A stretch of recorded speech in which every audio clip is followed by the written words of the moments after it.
Today we're tackling the Dell VxBlock Deploy Achievement Exam.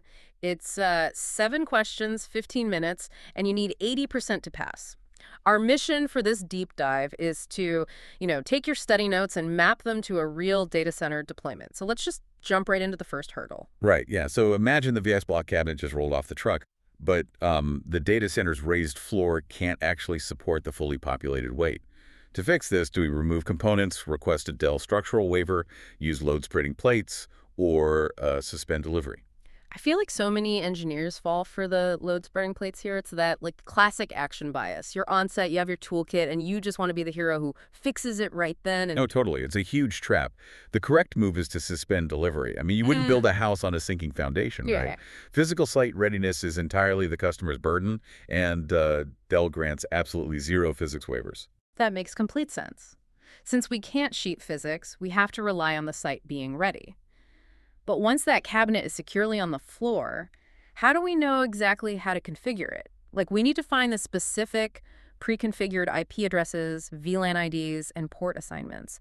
Are those in the build guide, the architecture design document, the release certification matrix, or the logical configuration survey? Well, a lot of folks get lured in by the release certification matrix on this one. Exactly, because we're so trained to obsess over version interoperability. Yeah, but that just guarantees the software stack plays nice together.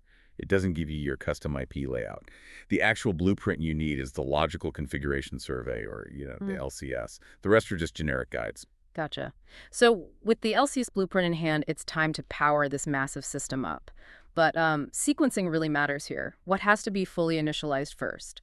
The virtualization servers, storage array controllers, compute nodes, or the management and primary network switches? So the instinct here is often to boot storage first, thinking the data needs to be ready and waiting for the compute nodes, right? exactly. It's a very logical assumption, but it's wrong. The management and primary network switches actually have to come first. In the real world, I mean, you wouldn't turn on a fleet of smartphones if the local cell tower was completely offline. The network pathways have to exist first. Right. But what if those pathways don't talk back? Let's say you've cabled everything, but your Cisco UCS Fabric Interconnect management IP is just completely unreachable. Do you replace the cable with a crossover, reboot the entire cabinet, reimage the interconnect, or connect a console cable directly? I guarantee someone's tempted to just reboot the whole cabinet. Well, absolutely. It's the classic turn it off and on again bias. Yeah. We've all been there. But rebooting doesn't isolate the actual problem. The smart play is to connect a console cable directly to the hardware. That completely bypasses the broader network, so you can check the local IP config right at the source. Spot on. Okay, so let's say the network is humming. Now we need to validate the deployment. Which 2 resources provide the exact test procedures and the target variables for final sign-off? We've got KV articles, vendor guides, the implementation guide, the test plan, and the LCS. Well, it has to be the test plan and the LCS. Think of the test plan as your recipe, like the exact step-by-step how, and the LCS is your specific ingredients, the what. You really need both to bake the cake. That's a great analogy. Now, stepping out of the cabinet, we have to connect to the customer's core network. We need layer 2 isolation for multiple tenants, but they have to share physical uplinks. So do we use port paths, standard access ports, private VLANs, or configure 802.1q trunk ports? See, that word isolation is a massive keyword trap. It makes you immediately want to jump on private VLANs.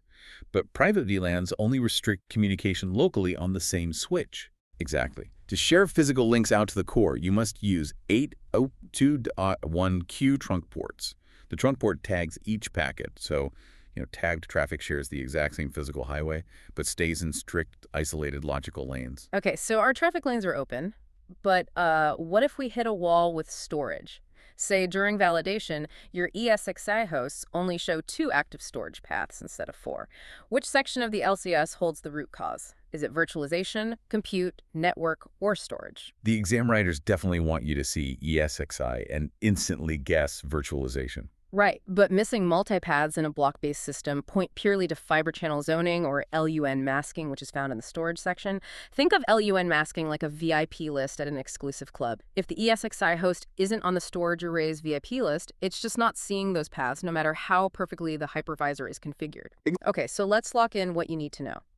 You must be able to describe the VxBlock System site installation process, identify key information in VxBlock System documentation, power on and connect the VxBlock system to the customer network, troubleshoot the installation, locate the validation procedures and support documentation, connect the VxBlock system to the customer network, and validate a VxBlock 1000 installation using the LCS and test plan. And, if the LCS is the absolute source of truth for a deployment, how quickly does a data center devolve into chaos if that single document isn't maintained on day 2?